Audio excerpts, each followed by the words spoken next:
श्री गणेशाय नमः। शिव पुराण रुद्र संहिता। शिव पूजन की सर्वोत्तम विधि का वर्णन। विष्णु जी ने सब देवताओं को, मुनियों को, सारे मनुष्यों को बताया कि शिव पूजन ही सर्वोत्तम है। ब्रह्मा जी कहते हैं, अब मैं पूजा की सर्वोत्तम विधि बता रहा हूँ जो समस्त सुखों को देने वाली है। देवताओं तथा ऋषियों, आप सब ध्यान देकर सुने। उपासक को चाहिए कि वह ब्रह्म मुहूर्त में शयन से उठकर जगदम्बा पार्वती सहित भगवान शिव का स्मरण करे तथा हाथ जोड़ मस्तक झुकाकर भक्ति पूर्वक उनसे प्रार्थना करे। देवेश्वर उठिए, उठिए, मेरे हृदय मंदिर में शयन करने वाले देवता उठिए। उमाकांत उठिए और ब्रह्मांड में सबका मंगल कीजिए। मैं धर्म को जानता हूँ, किंतु मेरी उसमें प्रवृत्ति नहीं होती। मैं अधर्म को जानता हूँ, परंतु मैं उससे दूर नहीं हो पाता। महादेव, आप मेरे हृदय में स्थित होकर मुझे जैसी प्रेरणा देते हैं वैसा ही मैं करता हूँ। इस प्रकार भक्ति पूर्वक कहकर और गुरुदेव की चरण पादुकाओं का स्मरण करके अपने घर से बाहर दक्षिण दिशा में मलमूत्र का त्याग करें। उसके बाद सूर्य उदय होने से पहले ही दतवन करके मुंह को 16 बार जल की अंजलि से धोएं। देवताओं तथा ऋषियों, षष्ठी, प्रतिपदा, अमावस्या और नवमी तिथियों तथा रविवार के दिन शिव भक्त को यत्न पूर्वक दतवन को त्याग देना चाहिए। अवकाश के अनुसार नदी आदि में जाकर अथवा घर में ही भलीभांति स्नान करें। मनुष्य को देश और काल के विरुद्ध स्नान नहीं करना चाहिए। रविवार, श्राद्ध, संक्रांति, ग्रहण, महादान, तीर्थ, उपवास का दिन अथवा अशौच प्राप्त होने पर मनुष्य गर्म जल से स्नान न करे। शिव भक्त मनुष्य तीर्थ आदि में प्रवाह के सम्मुख होकर स्नान करे। जो नहाने के पहले तेल लगाना चाहे उसे विहित एवं निषिद्ध दिनों का विचार करना चाहिए, पर जो प्रतिदिन नियम पूर्वक तेल लगाता है उसके लिए किसी भी दिन का तेल लगाना दूषित नहीं, अथवा जो तेल, इत्र आदि से वासित हो उसका लगाना किसी भी दिन दूषित नहीं। सरसों का तेल ग्रहण को छोड़कर दूसरे किसी दिन भी दूषित नहीं होता। इस तरह देश काल का विचार करके ही विधि पूर्वक स्नान करें। स्नान के समय अपने मुख को उत्तर अथवा पूर्व की ओर रखना चाहिए। उच्छिष्ट वस्त्र का उपयोग कभी ना करें। शुद्ध वस्त्र से इष्ट देव के स्मरण पूर्वक स्नान करें। जिस वस्त्र को दूसरे ने धारण किया हो अथवा जो दूसरों के पहनने की वस्तु हो तथा वह जिसे आपने स्वयं ही रात में धारण किया हो, वह वस्त्र उच्छिष्ट कहलाता है। उससे तभी स्नान किया जा सकता है जब उसे धो लिया गया हो।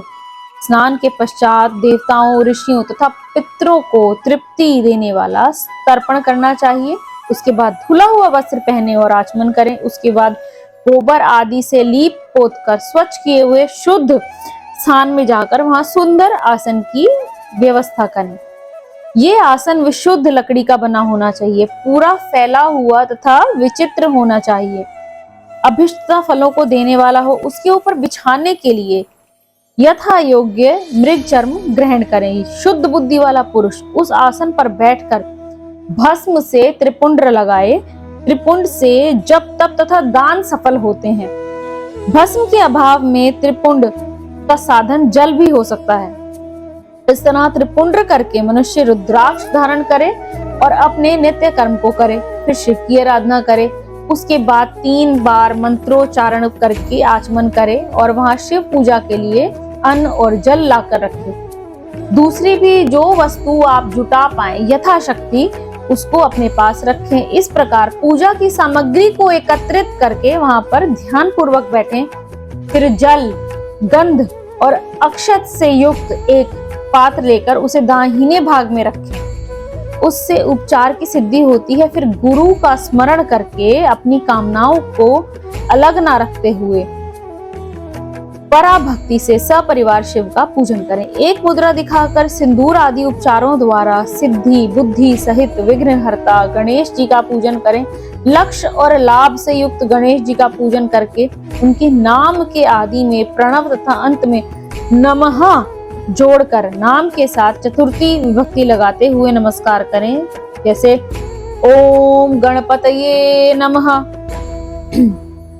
तदंतर उनसे क्षमा प्रार्थना करके पुनः भाई कार्तिकेय सहित गणेश जी का पराभक्ति से पूजन करके उन्हें बारंबार नमस्कार करें।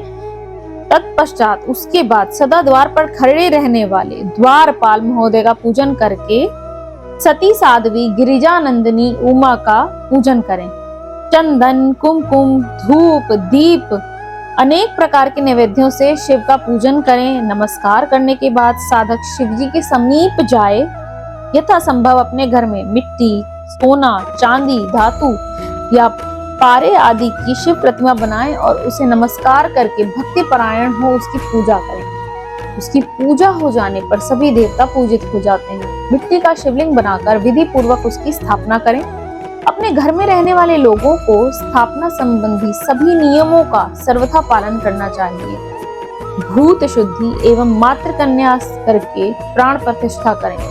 शिवालय में दिक्पालों की भी स्थापना करें, उनकी पूजा करें। घर में सदा मूल मंत्र का प्रयोग करके शिव जी की पूजा करनी चाहिए। वहां द्वारपालों के पूजन का सर्वथा नियम नहीं है। भगवान शिव के समीप ही अपने लिए आसन की व्यवस्था करें। उस समय उत्तर की ओर मुख कर बैठें और फिर आचमन करें। हाथ जोड़कर प्राणायाम करें। प्राणायाम काल में मनुष्य को मूल मंत्र की सभी आवृत्तियां करनी चाहिए।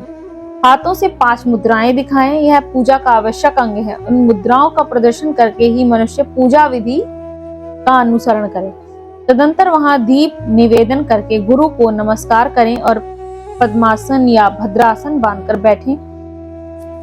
फिर अपने पात्र से उत्तम शिवलिंग का प्रक्षालन करें। मन को भगवान शिव के पास ही रखें और पूजा को अपने पास रखें। फिर मंत्र के साथ महादेव जी का आवाहन करें, जो कैलाश के शिखर पर निवास करते हैं, जो पार्वती देवी के पति हैं, समस्त देवताओं से उत्तम हैं, जिनके स्वरूप का शास्त्रों में यथावत वर्णन किया है, जो निर्गुण होते हुए भी गुण रूप हैं, जिनके 5 मुख 10 भुजाएं और प्रत्येक मुखमंडल में 3-3 नेत्र हैं, जिनकी ध्वजा पर वृषभ का चिन्ह अंकित है, अंग कांति कर्पूर के समान गौर है, जो दिव्य रूपधारी चंद्रमा रूपी मुकुट से सुशोभित तथा सिर पर जटाजूट धारण करने वाले हैं, जो हाथी की खाल पहनते हैं और व्याघ्र चर्म ओढ़ते हैं, जिनका स्वरूप शुभ है, जिनके अंगों में वासुकी आदि नाग लिपटे रहते हैं, जो पिनाक आदि आयुध धारण करते हैं, जिनके आगे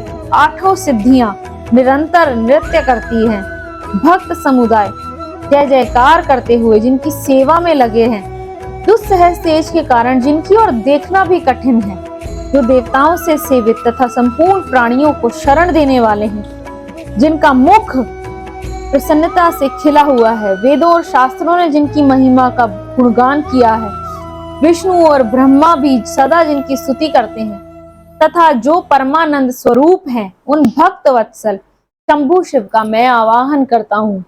इस प्रकार शिव जी का ध्यान करके उनके लिए आसन दें। फिर परमात्मा शंभु को आचमन करके पंचामृत प्रदान करें। वेद मंत्रों द्वारा उच्चारण करके उनको भक्ति पूर्वक द्रव्य अर्पित करें। फिर भगवान शिव को वारुण स्नान करवाएं। अभीष्ट द्रव्य को शंकर जी के ऊपर चढ़ाएं। स्नान के पश्चात उनके श्री अंगों में सुगंधित चंदन और अन्य लेप लगाएं। फिर सुगंधित जल से ही उनके ऊपर जलधारा गिराकर अभिषेक करें। वेद मंत्रों तथा शिव के 11 नामों द्वारा जलधारा चढ़ाकर वस्त्र से शिवलिंग को अच्छी तरह पोंछें। फिर आचमन करें। नाना प्रकार के मंत्रों द्वारा भगवान शिव को तिल, जौ, गेहूं, मूंग और उड़द अर्पित करें। फिर 5 मुख वाले परमात्मा शिव को पुष्प चढ़ाएं। प्रत्येक मुख पर ध्यान के अनुसार यथोचित अभिलाषा करके कमल, तत्पत्र, शंख पुष्प, पुष्प पुष्प, धतूर, मंदार, गुमा, तुलसी दल तथा बेल पत्र चढ़ाकर भगवान शंकर की विशेष पूजा करें। सभी चीजों का अभाव होने पर सिर्फ बेल पत्र को भी अर्पित कर सकते हैं। बेल पत्र समर्पित होने से ही शिव जी की पूजा सफल मानी जाती है। तत्पश्चात सुगंधित चूर्ण तथा इत्र विविध वस्तुएं बड़े हर्ष के साथ भगवान शिव को अर्पित करें और फिर गुग्गल और धूप निवेदन करें। शंकर जी को घी से बना हुआ दीपक दें। इसके बाद मंत्र से उनका मुख का मार्जन करें। प्रभु शंकर, आपको नमस्कार है। आप इस अर्घ्य को स्वीकार करके मुझे रूप दीजिए, यश दीजिए, भोग दीजिए तथा भोग और मोक्ष रूपी फल प्रदान करिए। इसके बाद भगवान शिव को भांति भांति के नैवेद्य दीजिए। उसके बाद तांबुल बनाकर शिव को समर्पित करें। फिर 5 बत्ती की आरती बनाकर भगवान को दिखाएं। उसकी संख्या इस प्रकार है: पैरों में 4 बार, नाभि मंडल के सामने 2 बार, मुख के समक्ष 1 बार और संपूर्ण अंगों में 7 बार आरती दिखाएं। उसके बाद नाना प्रकार के सोतों द्वारा भगवान वृषभध्वज की स्तुति करें। फिर धीरे धीरे शिव जी की परिक्रमा करें। परिक्रमा के बाद साष्टांग प्रणाम करें और मंत्र के साथ भक्ति पूर्वक पुष्पांजलि दें। शंकर जी, मैंने अज्ञान से या जानबूझकर जो पूजन आदि किया है वह आपकी कृपा से सफल हो। मृड, मैं आपका हूँ। मेरे प्राण सदा आप में लगे हुए हैं। मेरा मन सदा आपका ही चिंतन करता है। ऐसा जानकर हे गौरीनाथ, भूतनाथ, आप मुझ पर प्रसन्न होइए। प्रभु, धरती पर जिनके पैर लड़खड़ा जाते हैं उनके लिए भूमि ही सहारा है। उसी प्रकार जिन्होंने आपके प्रति अपराध किया है उनके लिए भी आप ही शरणदाता हैं। इस प्रकार प्रार्थना करके पुष्पांजलि देकर भगवान शिव को नमस्कार करें और फिर उनका विसर्जन करें इस मंत्र से कि देवेश्वर प्रभु, अब आप परिवार सहित अपने स्थान को पधारें। नाथ, जब पूजा का समय हो तब पुनः आप यहाँ आदर पदार्पण करें। इस प्रकार भक्त वत्सल शंकर जी की बारंबार प्रार्थना करके उनका विसर्जन करें और उस जल को अपने हृदय में लगाएं तथा मस्तक पर चढ़ाएं। ऋषियों, इस तरह मैंने शिव पूजन की सारी विधि बता दी है जो भोग और मोक्ष देने वाली है। अब और क्या सुनना चाहते हैं आप? इस प्रकार ब्रह्मा जी ने कहकर कथा का समापन। शिवाय नमः।